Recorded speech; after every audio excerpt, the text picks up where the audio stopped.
na pochi yako usiache. Sogea mbele. Sogea mbele.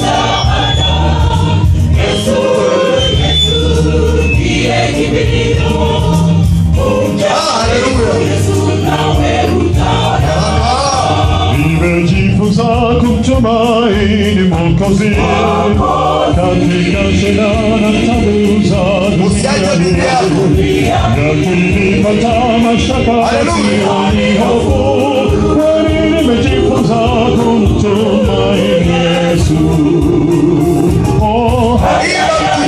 Imba mkutano. Maisha yako ya kesho yatakuwa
Wanasema Yesu, tunaweka tumaini letu kwako tu. Ni wewe tu Yesu, nione mikono. Ni wewe tu Yesu, ni wewe tu na kutegemeza. Tushushe mikono na namkaribisha Pastor Nzumbi pamoja na